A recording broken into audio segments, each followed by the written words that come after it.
Hi, this is Siobhan Bogues, founder of the Lighthouse Centre, and tonight we are filming from the Lighthouse Centre in Belfast on a beautiful sunny Saturday evening.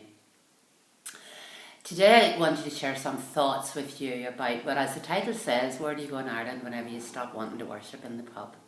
And as I start this video with you, I feel really nervous. I feel like I'm broaching in some kind of a taboo subject here, and yeah, I really feel like I wanted to just start a conversation around this here, because every week in the Lighthouse I meet someone whose lives have been devastated by alcohol. It's our national disease, and for many years my life was devastated by alcohol. I was supporting someone I loved very, very deeply who was struggling with the demons of alcoholism, and I wanted to simply start a conversation around what happens whenever people, whether they're alcoholic or not, decide just to stop drinking, and how we support that or not in this country. The reason I'm doing this is because this month I celebrated 2 birthdays. The first birthday was on the 9th of May, and that was the day, the anniversary of the day that I was born. And that was a birthday that I was really happy to talk about, and very happy to receive all the good wishes and to celebrate that very publicly. Thank you very much for your good wishes and presents. They were most appreciated. The second anniversary that I was celebrating this month was on the 22nd of May, and that was the date a year ago whenever I decided to stop drinking. And yet that anniversary I was kind of coy about, a little bit quiet about, and I felt that I wasn't going to discuss that too much with people openly, and I became curious about why that was.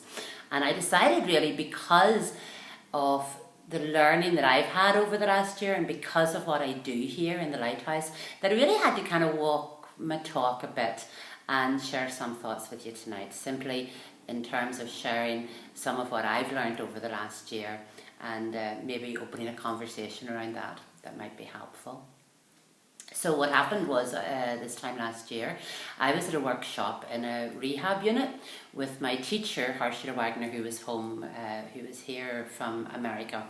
And I'd asked him if he would do a workshop as an act of kindness to the people in the rehab unit, which from where I was at that time, I thought was also an act of thanks to all the people over the years in the recovery movement who one way or another had supported me through the difficulties that I was facing.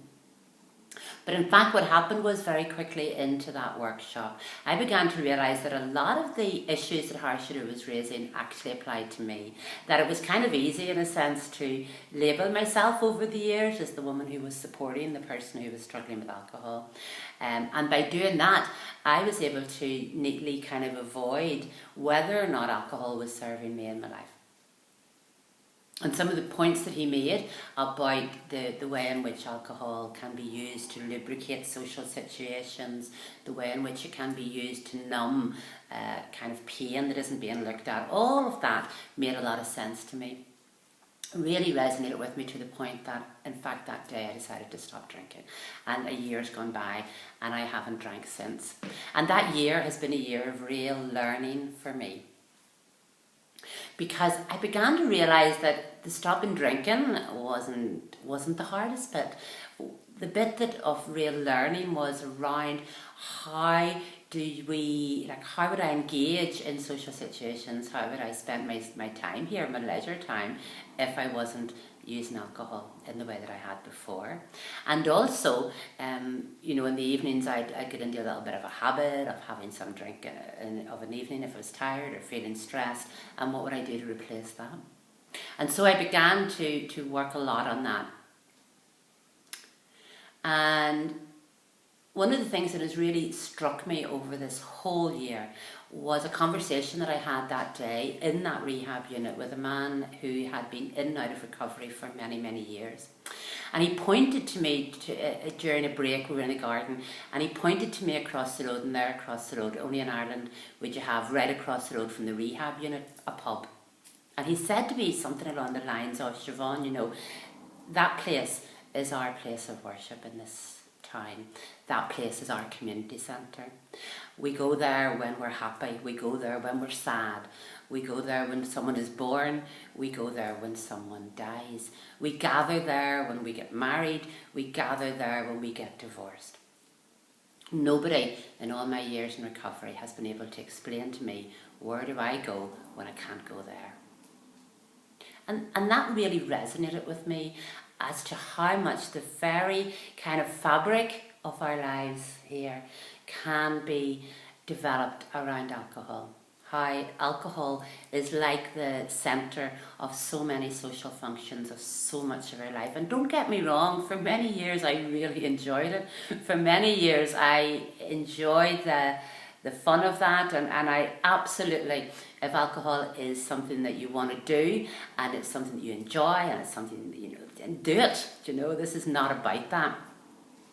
Tommy Rosen defines addiction as being a set of behaviours that we engage in repeatedly, even though we know they're harming ourselves or others. I meet many people who know that they're in that situation, and I simply wanted at this point to start a conversation around what do we do whenever we aren't using the social functions lubricated by alcohol as a mainstay of our day-to-day life.